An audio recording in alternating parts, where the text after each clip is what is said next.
Probably if I only had one choice of something to use for learning languages, as far as a piece of media, I would probably have to settle for music. More than series, more than movies, more than books or anything else. For me, it's my favorite tool. Let's dig a little bit deeper into this. Why is it that we recommend that, and what are the advantages to learning English or any other language with music? So you've been jamming out to any good songs this week, Thiago? Yeah, sure. I listen to music all the time. And right now, right before I started recording, I was listening to this classic song from a movie, an old movie called The Lost Boys. Yeah, it's a vampire movie from the 80s, and it's really cool. And this song that I was listening to is from a guy named 𝗥𝗲𝗹𝗟𝗶𝗀𝗟𝗶, I believe. And the song is called I Still Believe.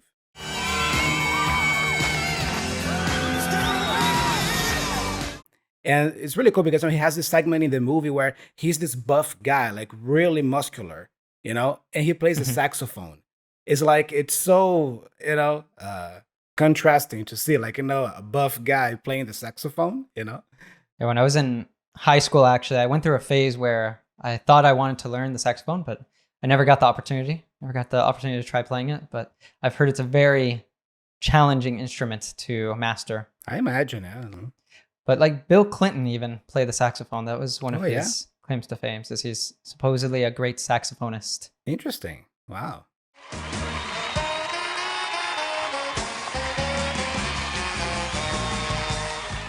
So I asked you if you were jamming out to any good songs. What does it mean if you're jamming out to something, usually music? Yeah, when you are jamming to a song, you are listening to it, but enjoying it. Yeah? Like you're headbanging, or you are enjoying, you are dancing to it, you are jamming to it.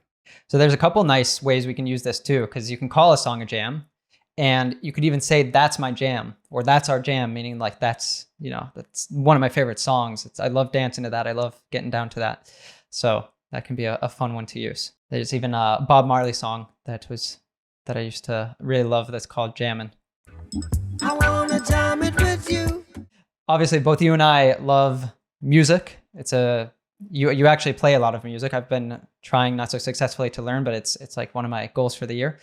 And also, I think both of us have used this and recommended a lot as a tool for learning languages. One advantage I would say is that music is highly emotional. It evokes emotions when you listen to it. Every time I listen to my favorite bands, artists, I feel something. Depending on the day I'm having, on the kind of music I'm listening to, I'm feeling something. I might feel happiness. I might feel comfort. I might feel excitement. I might feel sexy, So you feel stuff when you listen to your favorite songs. And it's a fact that if we feel something, the odds are that we're going to remember that experience much more easily because, it was attached to an emotion. Just to give an example here, I have learned so many connected speech sounds and pronunciation aspects of English simply by listening to music all the time. For example, I love Hotel California from the Eagles. That's another classic from the 70s. They have a line there in the chorus that goes, such a lovely place, such a lovely place, Such a lovely place, such a lovely place, such a lovely place. But you see the connected speech there, such a lovely place, such a lovely face. Or even the Beatles, let it be, let it be, becomes let it be, let it be, let it be, let it be, let it be. So simply by listening to songs that you like, you absorb these connected speech patterns there. I would definitely say that this is one big advantage that music has over maybe other medias, how evocative it is, of good feelings, of good emotions, What does evocative mean? Something that evokes.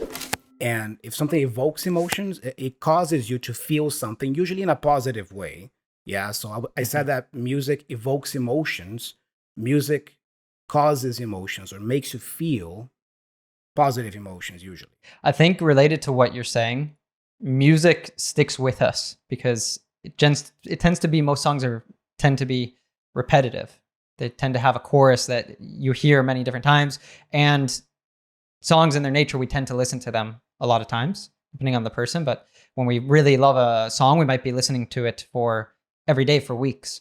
And so it really sticks with us. And all of us probably have had that experience that we'll not hear a song for years, and then it comes up on the radio or you hear it somewhere, and maybe you don't remember all the words, but there's a lot of lines from that song that you're going to be singing along with even after years of not having heard it. So it just works so well with our memory. Listening to a lot of music, having those songs that for you are definitive of your experience with that language are going to help you just to really, so many learners say that they have a lot of trouble, right? Remembering and having things stick. So music can be a great way to improve that, to remedy that. I love the expression you used there, by the way. Music sticks with us. Does it mean that it stays with you? Yeah, it's exactly like if something is stuck, like it won't come apart, right? And it's like Velcro, really. If anyone has the experience of using Velcro sticks together, and music is as if it were a Velcro that had a lot of hooks. You know, it's going to make a really good connection compared to, I don't know, if you just read one line in a book or you even watch a series. Sometimes you're just hearing something one time and it's in that one moment. And so it's not really going to stick with you unless you're being really deliberate about sitting down and studying that expression or that piece of vocab or whatever else it is. We wanted to actually talk about too, how can you learn with music? And we're also going to be talking specifically about Spotify as a tool to learn with music. And I did a video a few years back and I actually reviewed it in preparation for today's lesson. And it's still a good video. It's definitely like a bit dated now, but the method that I kind of proposed there for learning with music, I think is still a really great one. And it's one that I still use more or less. I'm not so active in my learning now, but I thought I would give that for any of you that are really actively studying English right now, that you could try this out. And we'll also link to that video in the show notes in the description if you're on YouTube. And then I'll also give you, how I use this more nowadays that I'm learning languages more passively. And Thiago can also give some of his tips for learning with music. So what I used to do is I actually would find a song I really wanted to learn with. I would actually print it out, because working with things with your hands, it gives another layer. If we're trying to build our memory, it's always good to add more layers on top of things. So actually getting your hands dirty in a sense with it is really good to help it stick even more. So basically, just treat it like a piece of text, those lyrics that you've printed out. You can read through it. You can mark it all up. I would even recommend using different symbols for different things. So, if you see a word, use a certain symbol, maybe you underline it. Maybe if you see an expression, you do a double underline. If you see grammar, you do a square around it. If you see pronunciation, you do a squiggly line under it. Whatever is going to help you to differ these different pieces of the language. And a great thing about having it printed out is you can look up the definitions. Again, I've talked about this before. Don't use a translation tool. It's always better to use definition of the language because it helps to train you to be thinking more in English. And write the definitions right out on the sheet. Like get that sheet should be just covered in notes. You can even get creative and draw images. Even if you're not a great artist, this again, it adds more hooks. It adds more probability that things are going to stick with you. And we've talked about before spaced repetition software on the podcast. So using a piece of technology, using Anki, Memrise. On the RealLife English app, we also have this, but we don't yet have it that you can add your own words there, but you can get all the words and expressions we're using in the podcast. And this is a way for you to study it outside of that session that you're learning with this piece of music. You can keep studying it, and this technology works along with the way that your memory works to remember things. Finally, I mentioned pronunciation. You're not going to get this usually by reading. If you're already aware of some connected speech patterns, then you might want to take note of things that you think could be connected speech and that you want to pay attention to when you listen. But then actually listen and go through and try to pay attention to if there's any interesting pronunciation, any words that are pronounced differently than you might have expected, any connected speech again, and you might want to even mark things with different colors depending on what they are. So you could have some highlighters even handy. And that's pretty much it. It doesn't take that long, really. And you can learn just a plethora of information can come out of just one song. Before I comment on that, what's a plethora of information again? That's a great word. It's a plethora. Huge amount of information. Such an advanced word. I love that word. It sounds so good, man.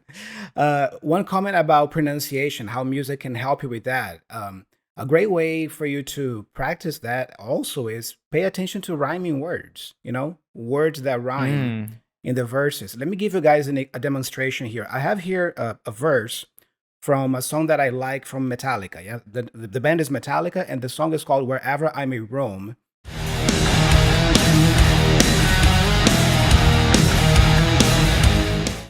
And then the verse starts, and the road becomes my bride. I have stripped of all but pride. So in her I do confide, and she keeps me satisfied, gives me all I need. You see, so pay attention to the words that sound the same, that rhyme. Pride, bride, confide, satisfied. You see? So this is also great for your pronunciation. Another thing that I would say about using music more intentionally like this is sometimes just reading the lyrics can already teach you vocabulary without you wanting it or without you planning. Just to give an example here from the same song, there is a line here, a verse that he says, and with dust in throat I crave, only knowledge will I save. To the game you stay a slave. Now, roamer, wanderer, nomad, vagabond, call me what you will, yeah. So this line here, roamer, wanderer, nomad, vagabond.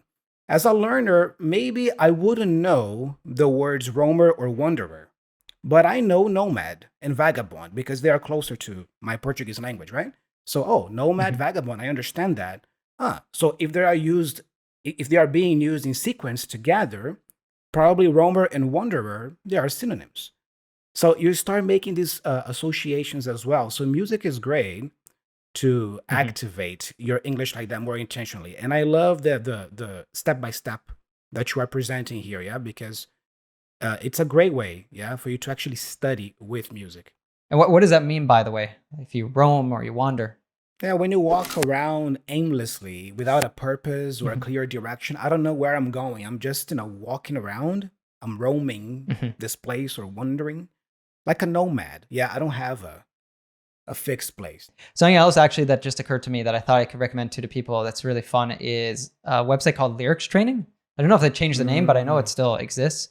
And it's a really great way if you're learning with a specific song that you can go there, and then it's like another layer that you can add on top is it will play the song and you can choose a difficulty. It'll play the lyrics and it's going to leave words out and you have to fill in the words as it's playing.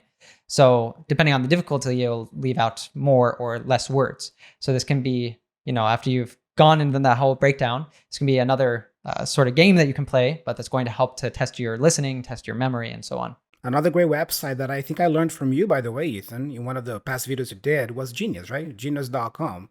It's a great website. Yeah. For you to understand maybe more about the context of the song. Usually at the bottom, you have comments from the artist about the song, what the song is talking about. Most definitely. It's actually one of the things I like about Spotify too, is they have for the artists, it's such a great tool for discovering new music because they do different playlists. They have like the Discovery Weekly every Monday. They give you a playlist of music that they think that you'll like based on what you listen to.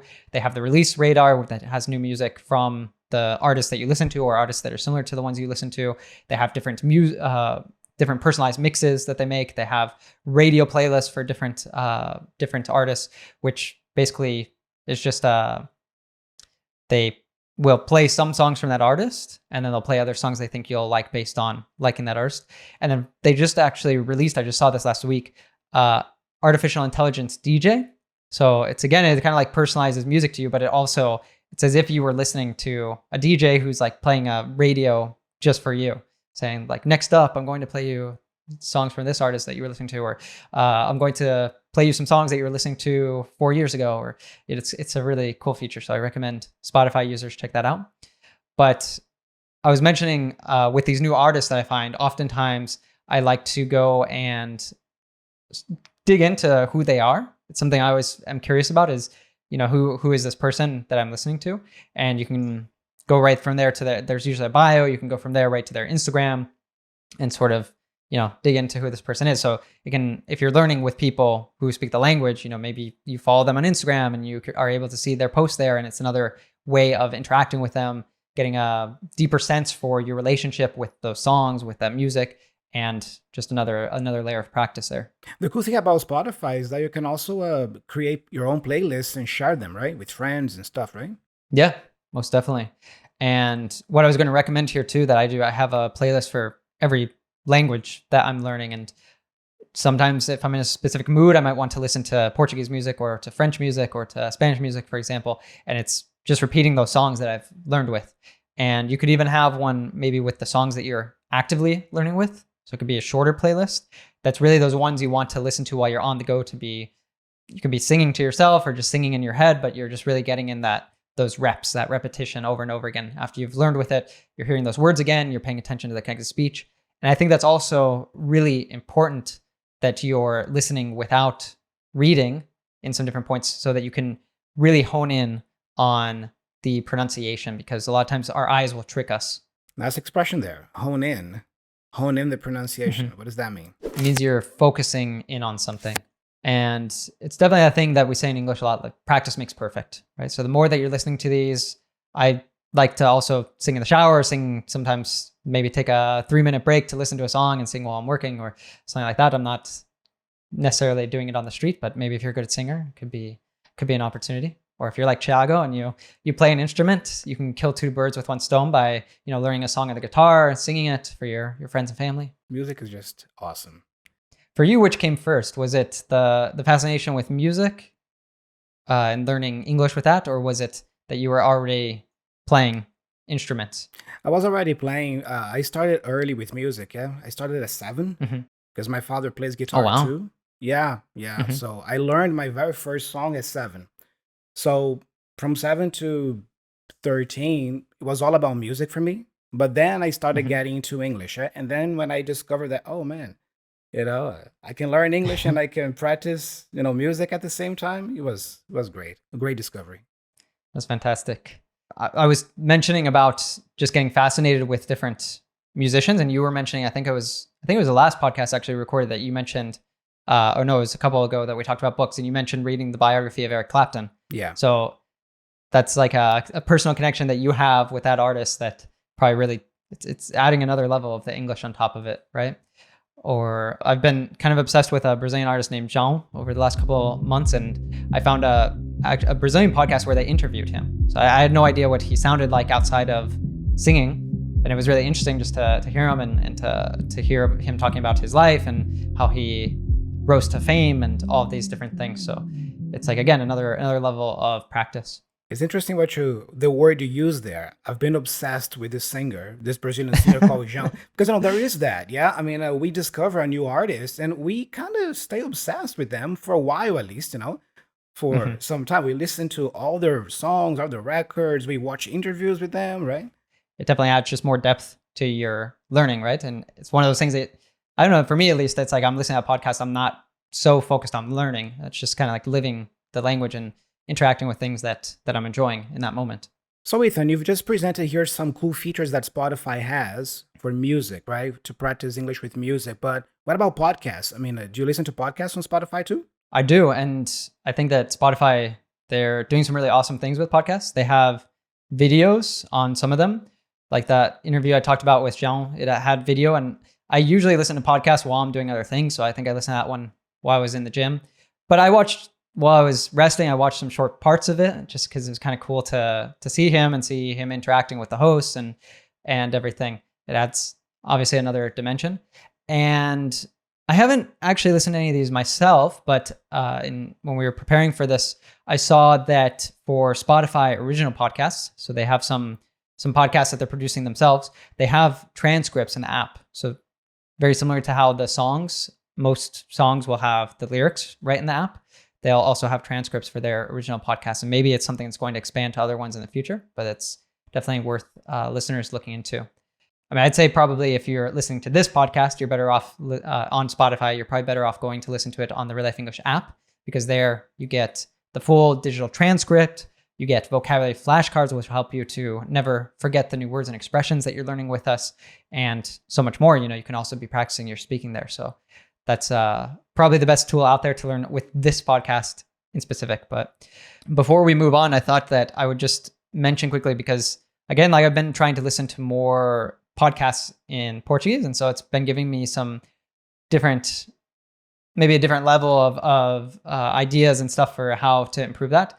And something that I was doing the other day that I found was really valuable was actually, I was riding in the metro here, in the subway, and I was listening to a podcast and I had ChatGPT open. So they would mention some different expressions or words that I didn't know. And of course you can translate, you can look it up in a dictionary, and that works. But a lot of times there's things that are slang or that are specific to a situation. So one of the podcasts I was listening to, they were talking about a company. They said, tem que ser muito pica.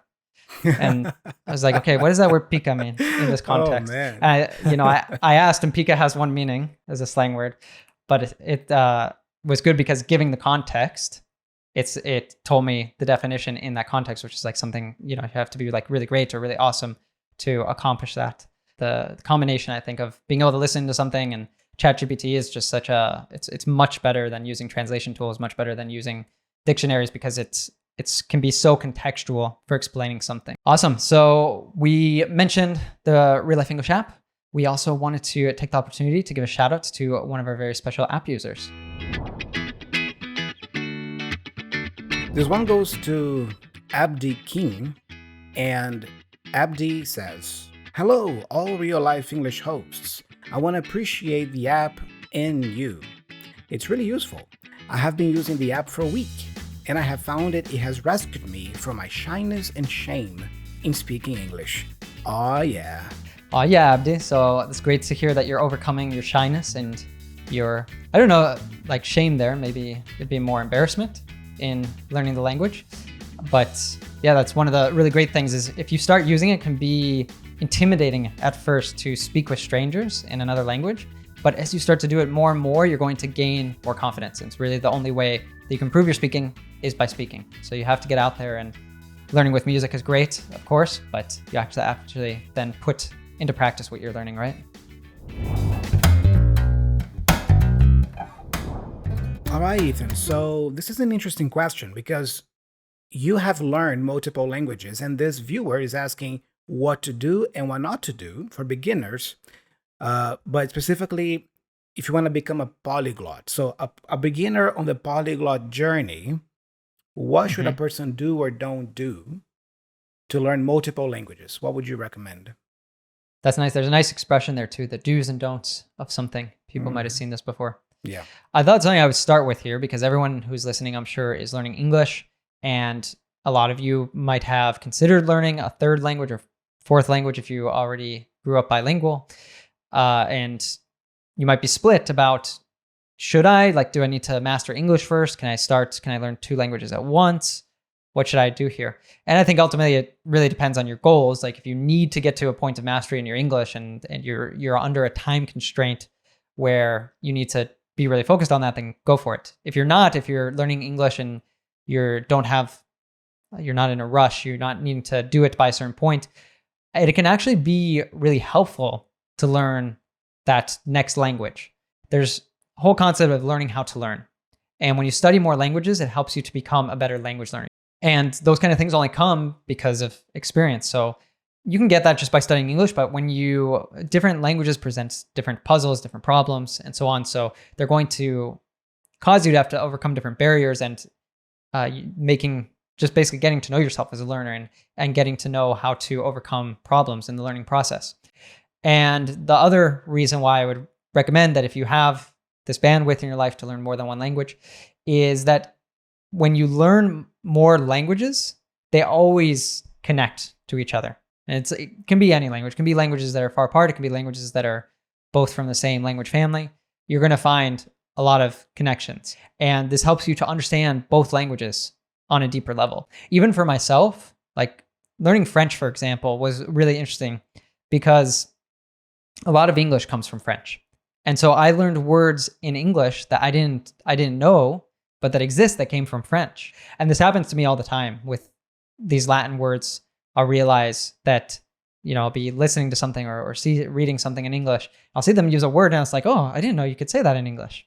It's a word that I would use in Spanish. It's a word I was using in Catalan or Portuguese or French, but it's not one that I knew that we had an equivalent in English.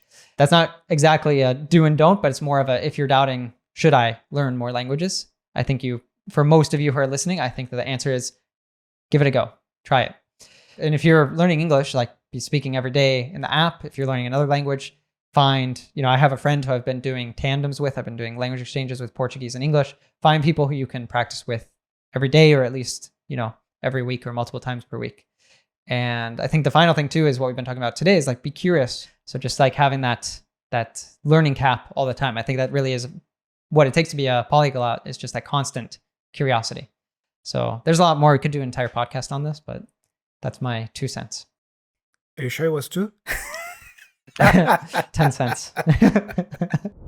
Okay, guys, before we wrap up, we wanted to share with you just some of the takeaways, just to repeat some of the main points that we want you to apply after you've listened to this podcast, because you shouldn't just listen to the podcast. You should actually try to make some change, try something new based on it.